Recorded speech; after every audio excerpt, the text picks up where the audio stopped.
Right, I'm delighted to be joined by Brendan Loughnane ahead of a massive fight in the PFL. But before we get onto that, I want to roll back through your career, go to one of the highlights, throwing it back to Madison Square Garden. You achieved your destiny against Bubba Jenkins. Throw me back to that moment. You're in the cage, you've won the million, you're with your mum. You've not just changed her life, but your life as well. What was that like? Yeah, well, you just described it perfectly, really. Definitely a life-changing moment, best moment of my life. But I have to put that in the past now. You have to put that to the back of your mind because we've got another big job on here. We've got Kamaka, we've got the semi-final, and I'm ready to do it all over again. I know that your motivation is something that's so important. You touched on it there, always looking to the next step. Even when you lost to Pinedo, you bounced back straight away. You've had wins since. And on Christmas Day, you went to Thailand. Can you tell me a little bit about that? Yeah, I mean, you know, I had 10 months in between the fight between Pinedo and my next one. It was scary because I'd never been knocked out, not even in the gym, nothing.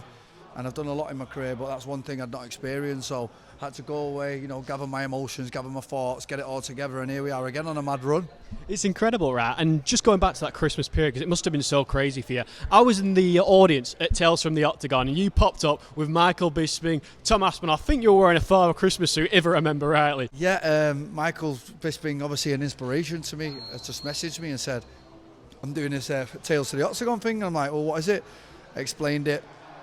He said, we'll have a buzz, me, you, Tom, Michael, Venom Page was on there as well. Till came along.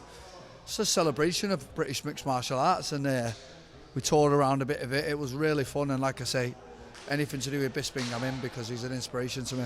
Yeah, he most certainly is. And now I want to go on a bit of a globe-trotting expedition with you, go through some of your memories. I want to start with Thailand because I know you've trained so much there. Can you tell me about some of your wackiest memories, craziest stories from Thailand?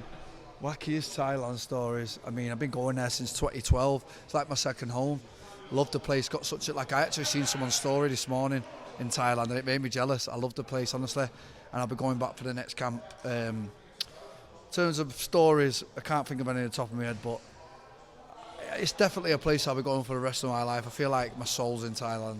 Fantastic stuff. And I know a place where your soul will also reside in Greece, because I think that was your second fight ever in Malia. Can you tell me that story, how that came about? Yeah, I went there on holiday. I just had my first pro fight, and I ended up just taking a fight on like an hour's notice. I was just in the crowd.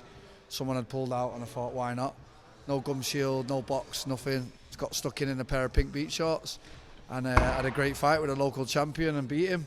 Tough fight as well, but I remember ringing my coach and saying, I'm 2-0 now. He said, what do you mean? I said, yeah, I've had another one. He said, what do you mean you're on holiday? And I went, yeah, but it fucking happened. You know what I mean? So that was one of my best stories. And then let's go over to Australia now for Tough Smashes. I was speaking to another great character in this sport, Norman Park. Can you tell me this crazy story? The day before you two were meant to fight, you agreed to go on like a wild night out the day before. Can you tell me a little bit about that?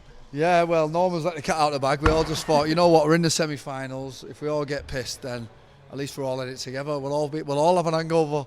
Crazy mentality, right? And we just did it and had a buzz, and yeah, we ended up fighting and have a great fight. Me and Norman, I enjoyed that fight a lot, and I lost in the end, but I pushed him right to the edge. I'd only had 5 fights. I think he'd had 30 at the time, so it was a massive experience for me and a great push.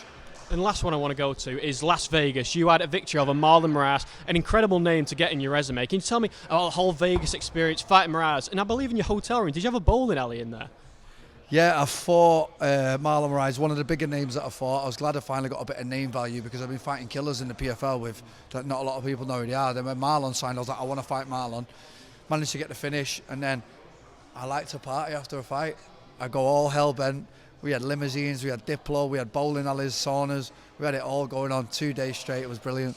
And now let's look ahead to this PFL. You said you've had fighters who haven't potentially had the name value, but this one coming up is a massive fight. Can you tell me a little bit about him? Have you got a prediction for this one? Yeah, I just think I'm better all round than Kamaka, I'll be honest. I've got more TKOs than he's got victories. I've been in this sport double the amount of time, got more experience, fought better guys. I think I'm the better fighter, and I'm going to prove it next week. And now you're back in the semi-finals. Obviously, you've won this once, but if you could win this twice for your legacy, what would this mean? Exactly. Legacy fight this. 1 belt over each shoulder, 2 metres in the bank. Life's great, innit? It most certainly is. Brendan, thank you so much for giving me some time. I really appreciate it. But before I let you go, is there anything else you'd like to mention?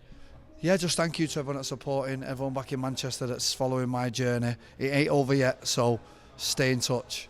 Perfect. Thank you very much, Brendan. Thank you, mate. Appreciate that, brother. You're very welcome. Thank you, mate.